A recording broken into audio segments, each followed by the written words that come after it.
the Trump way. Saving our cities the Trump way. That's the focus of tonight's angle. Now, the night before the election, the Trump motto, no American city left behind.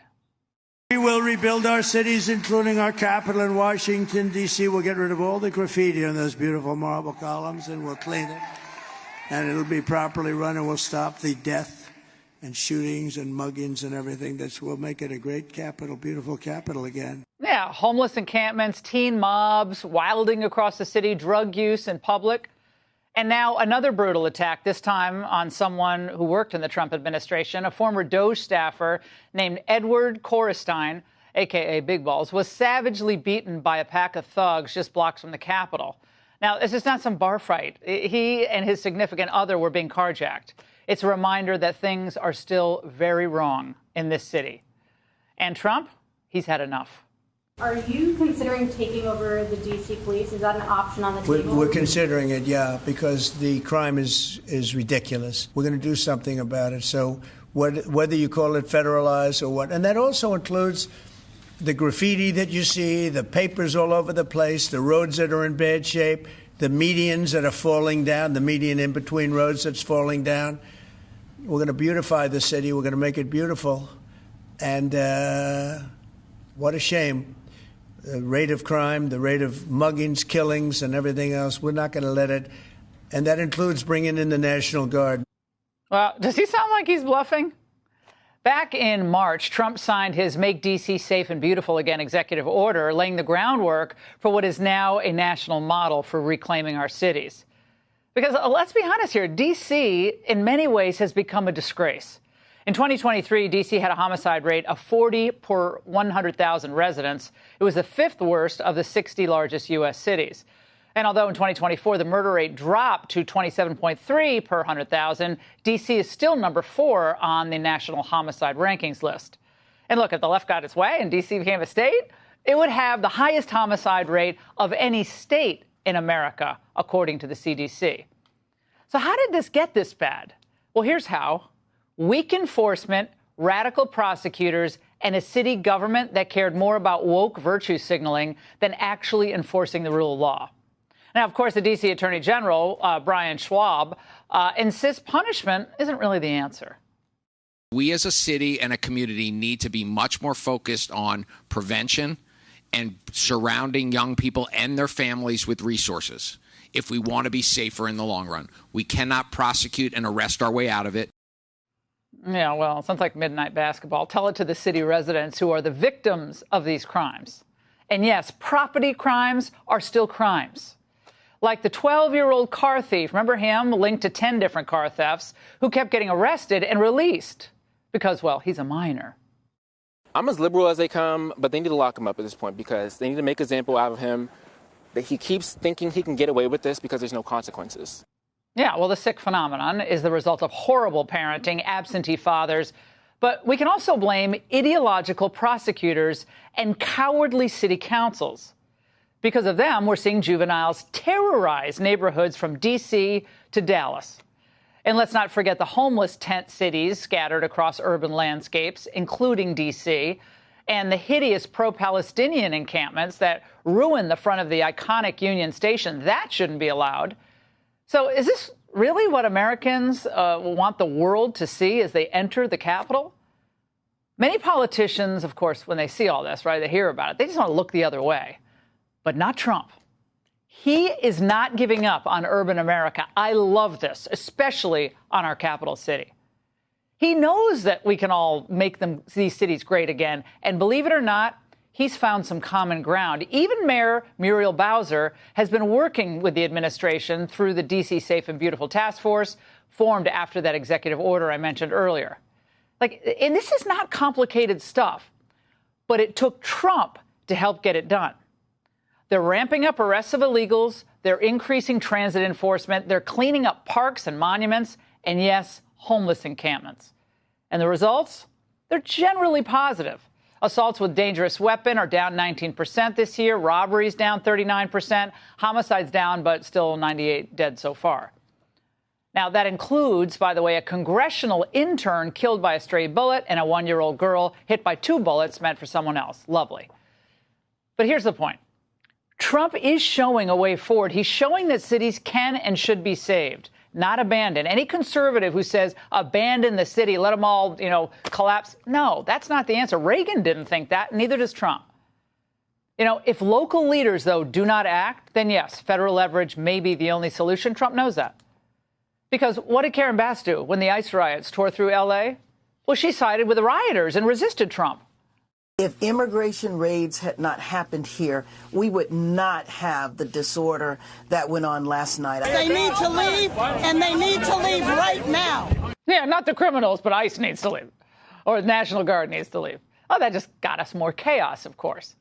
But working with Trump, like Bowser's doing, is the right move. Fighting him, it just puts more lives at risk.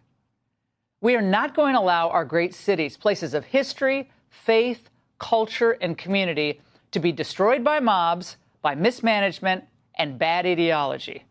The president is offering a way forward. So if you're a mayor or you're a governor and you're still resisting this, maybe it's time you stop fighting the solution and start fighting the real problem, rampant lawlessness. And that's the angle.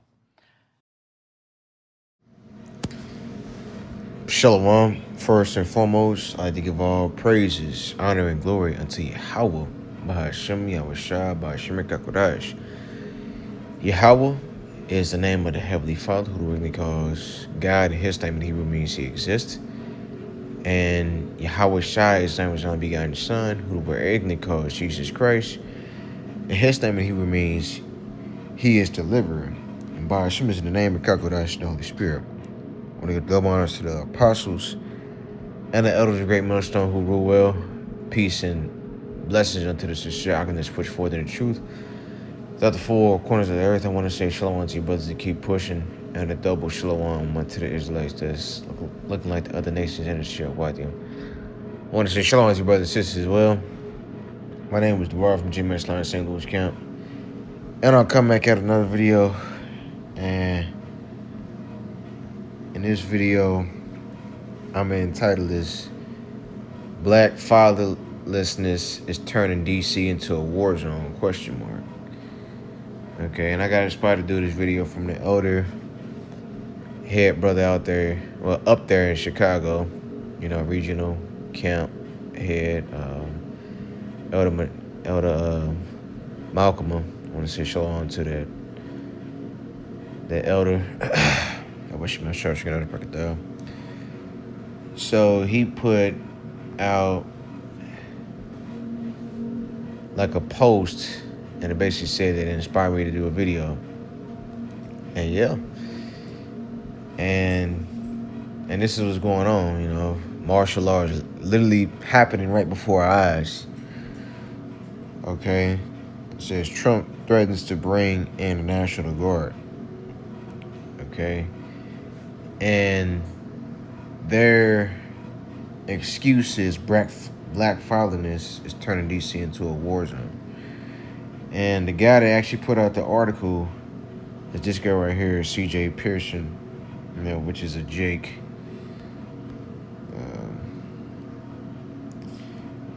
It's him right here, C.J. Pearson. Assumed office.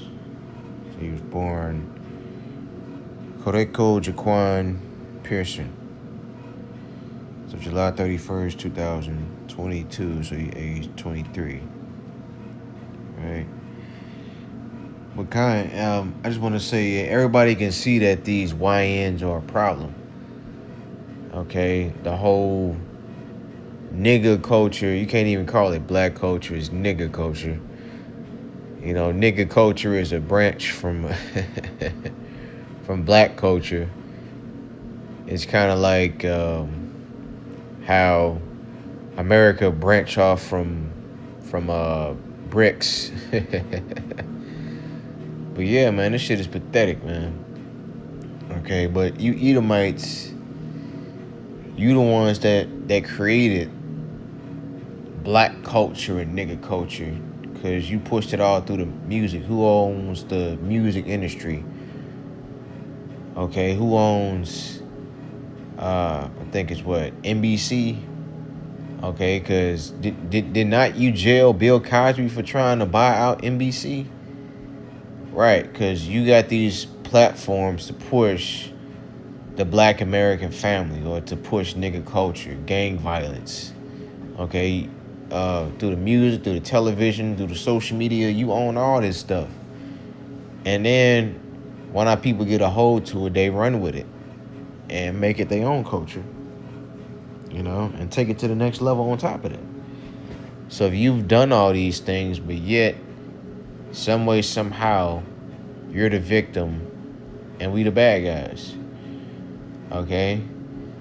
And Esau Edom is a master manipulator of reality because he uses social media as a weapon to deter the minds of the people, okay? Because when you go into the school system, all right, the school system was never made to make you a free thinker. It was just made to make you a 9-to-5 slave and for their corporations. It's that simple. All right, it goes from school lunches to the Monday through Friday schedule. You know, sitting in classrooms, getting lectured. Okay, et cetera, et cetera. And even history, but you know that's another topic for another story. But yeah, man.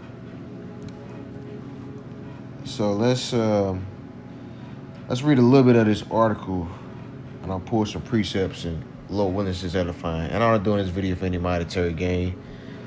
For strictly educational purposes only under the Fair Use Copyright Act of 1976. So within my rights. So black fatherlessness has turned in D.C. into a war zone.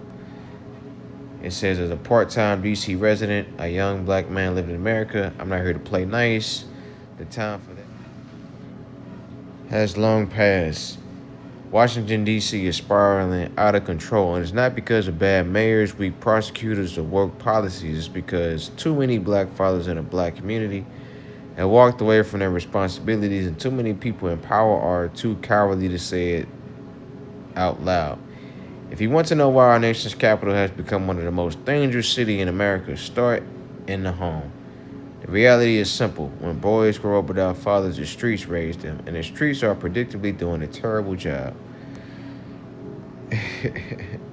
This isn't conjecture. In fact, according to the American experiment, a child without a father is 5 times more likely to commit a crime and be poor, 9 times more likely to drop out of school, and 20 times more likely to end up in jail. All right, so yeah, these are statistics, man. Hey, this is the reality and where we at, where the Israelite man is at in Babylon. You know, including you our so-called women, because you know you hoes ain't no damn women, man. Yeah, just a product of feminism and women's liberation and thought and whore culture. Okay, we can't call y'all women, man. So yeah, because the women raised these little nigglets. Okay, and it's basically spiraling out of control. All right, but you Edomites, you created this. Okay, because you didn't want us rising up against you and overthrowing you.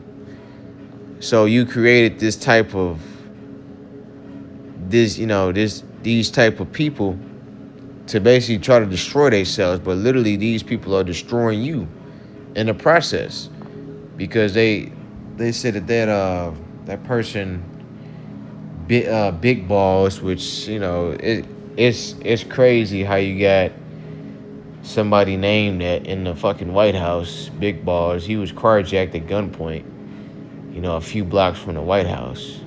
Big balls. Are you Americans out of your mind? You're literally, you got people on the news with a nickname like that. You know, like this is a joke.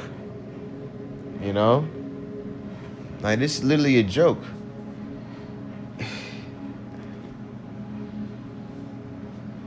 So let's go to Matthew chapter 12 and verse 29. And it reads, or else how can one enter into a strong man's house and spoil his goods? Right? So a strong man, because man is the head of the household, and spoil his goods. So what are his goods? So starting off with his woman and his children, okay? Then you got the rest of his stuff, his riches and everything that he owns. Okay? And you Edomites, you've gotten all that. You've gotten the house. You got our women starting off. Then you got our children.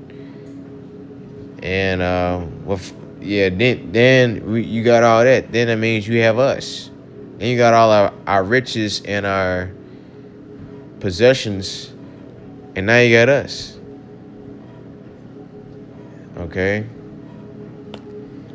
And an Israelite man is nothing without Yahweh Shemiah Shah, because you can take all that stuff from a man of the Lord and he is still worship Yahweh Shemiah Shah.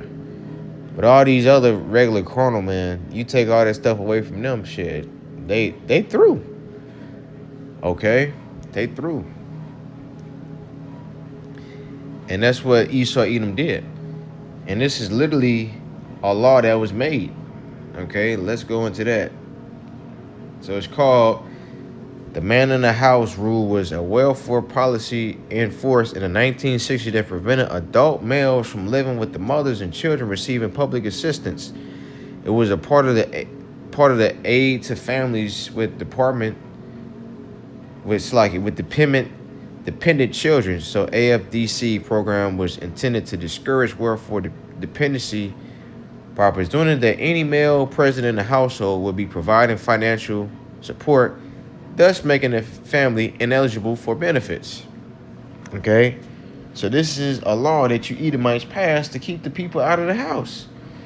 You know, just because a man goes to work, okay, that don't necessarily mean that he has enough to provide for his family. Like even in 2025, where things are way more expensive now than they were then, you know, with hyperinflation, gas prices and things like that through the roof.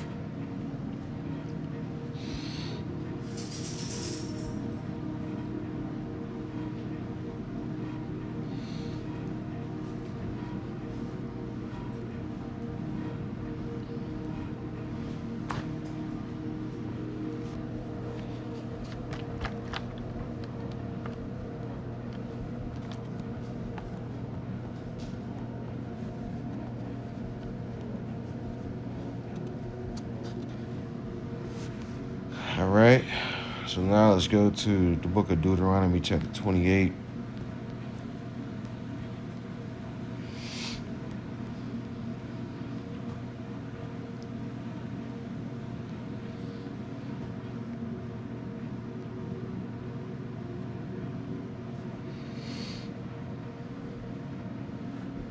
And 54. And this goes into the curses because he's talking about black fatherlessness, you know? Because everything that you thought of is in the scriptures. The answers is in the Bible. Deuteronomy 28:54. So that the man is tender among you and very delicate, his eyes shall be evil towards his brother and towards the wife of his bosom, and towards the remnant of his children which he shall leave, so that he will not give to any of them that are of the flesh of his children, whom he shall eat, because he have nothing left him in the siege and in the straitness. Or with thy enemy shall distress thee in all thy gates. The tender and delicate woman among you, which will not adventure to set the sole of her foot upon the ground for delicateness and tenderness, her eyes shall be evil towards her husband of her bosom, and towards her son, and towards her daughter. Right? So yeah, it kind of goes to the hatred that the Israelite man and the Israelite woman have towards one another. You know what I'm saying?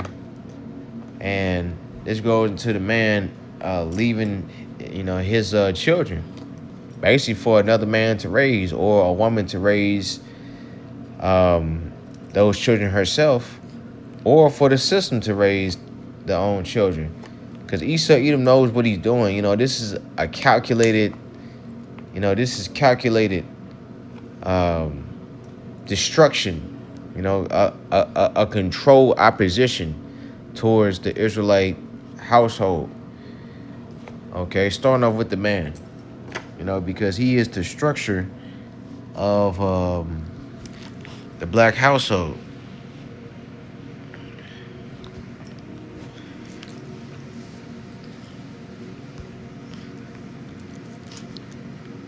Let's go to Deuteronomy 28:49. The Lord shall bring a nation against thee from far, from the end of the earth, as swift as the eagle flieth, a nation whose tongue thou shalt not understand, a nation of fair countenance, which shall not regard the persons of old, nor show favor to the young. Right? A nation from far. So what's the symbol of America? The eagle. And you've had many different kingdoms that had the symbol of an eagle. Number one, Egypt.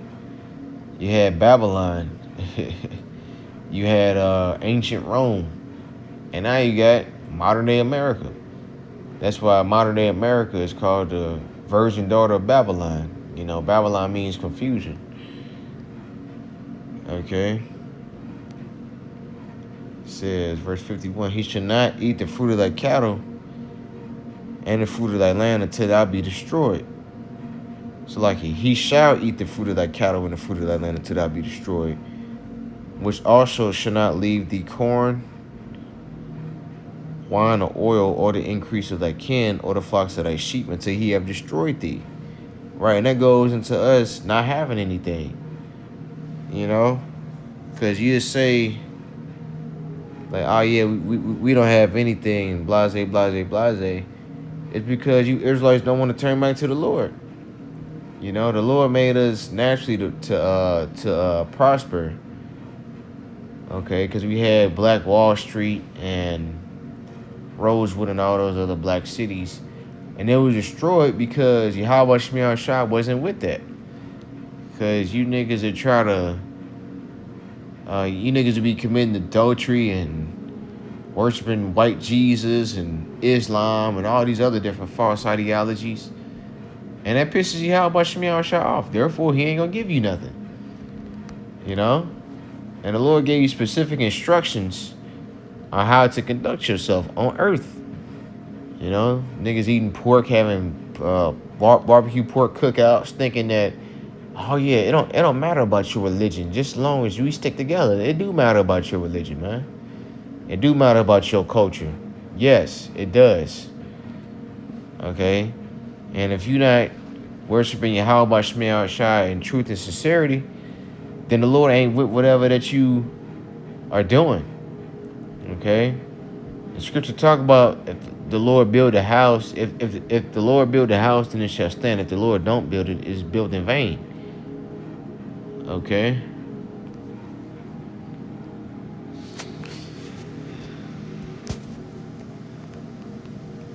Let me see if I can find that.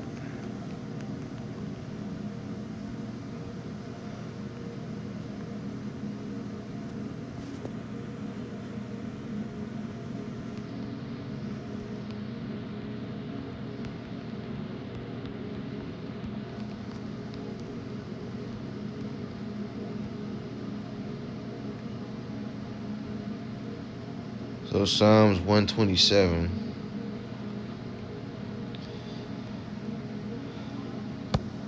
And 1. Matter of fact, I have to read it from here. It says, except the Lord build a house, they labor in vain that build it. Except the Lord keep the city, the watchman waketh, but in vain. Right? So yeah, it's a kind. So if the Lord ain't with what you doing, then that house will fall. Just how like Black Wall Street fell and Rosewood fell. And just how like you Israelites are with this nigga culture and that you still haven't repented.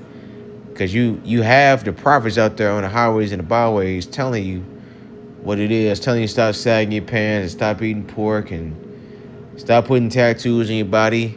Stop going to church and worshiping white Jesus. Stop being Muslim. Stop being sodomites. Stop being whores. Stop worshiping the goddamn ancestors. Okay? All these things You know, and then you still do it anyway. Okay, yeah, oh yeah, that Bible was written by a white man, brother. You know, we can't read no book. And the Lord made it simple. All you have to do is read a book. You know? Because you niggas don't like reading. The Lord made it so simple. The Lord even simplified it for you. Read and understand the book, have faith. Nigga, you ain't gotta build no houses. You ain't gotta learn no trades. Which, I mean, yeah, you should learn a trade. You know, I'm a tradesman. You know, a lot of brothers are tradesmen. But still, though, you know, the Lord gonna take care of all that stuff. You know, all that stuff that we do.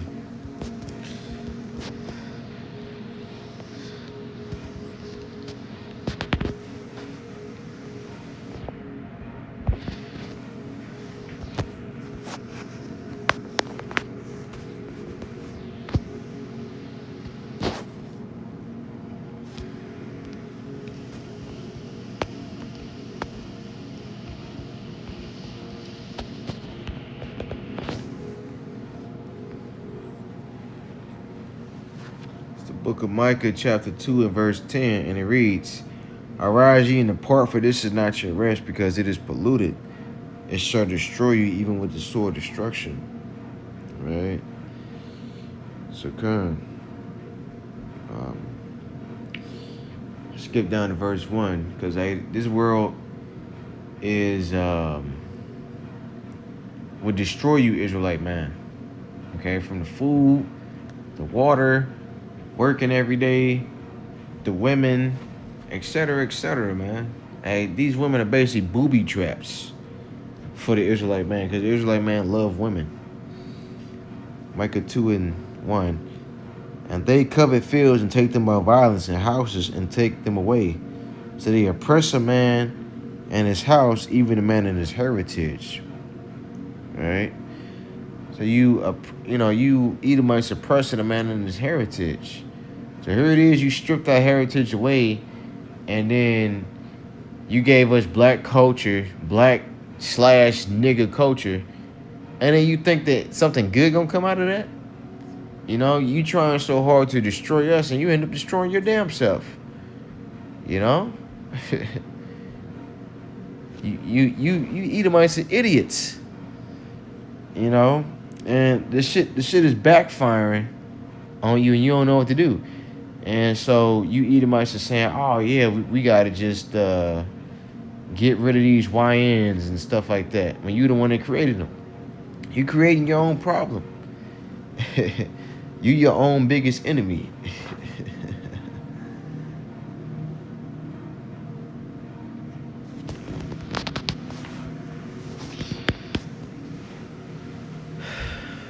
So let's go to Jeremiah 30 and 7.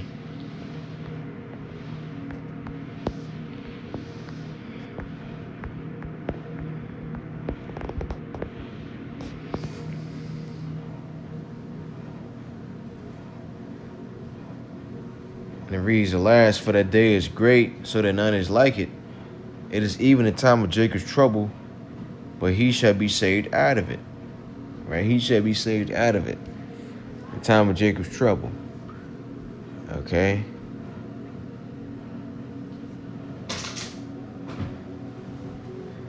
And that goes into the elect being saved about this damn trouble, man.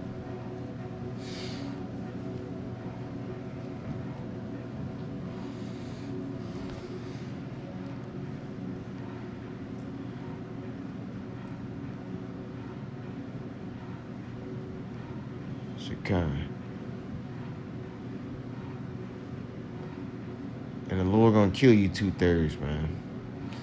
Matter of fact, let's go to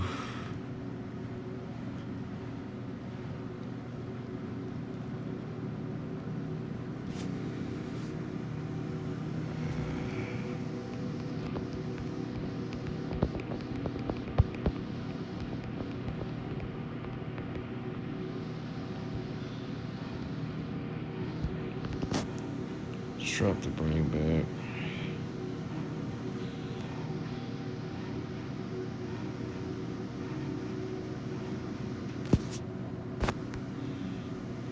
Based on available information, Donald Trump has expressed interest in expanding the use of the death penalty, including potentially revisiting methods like the firing squad if he were to return to the White House. Here's a breakdown of the key points. Trump's stance on the death penalty, so yeah, firing squads. Let's read down. And let me see. Yeah, here it is. Expansion of authorized methods. The first Trump administration in 2020 expanded the methods by which federal executions can be carried out to include hanging, the electric chair, gas chamber, and the firing squad. Right? See, those are all considered brutal ways of dying, but they're bringing them back. And guess what? Some of the men of the Lord are gonna have to die like that. Okay, all over again. But the Lord is going to raise us back up,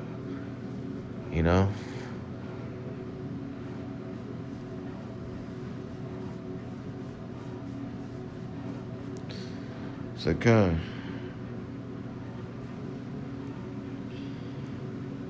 But yeah, they about to come down, man. They about to come with it.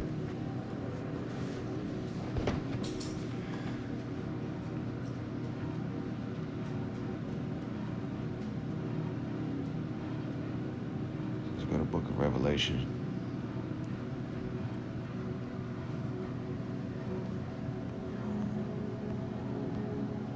Therefore rejoice, ye heavens, and ye that dwell in them. Woe to the inhabitants of the earth and of the sea, for the devil is coming down unto you having great wrath, because you know that he had but a short time. Alright?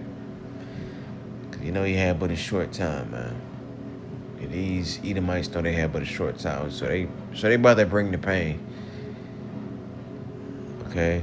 That was their blessing from the beginning that was given to them from our forefather Isaac. That sword. Okay?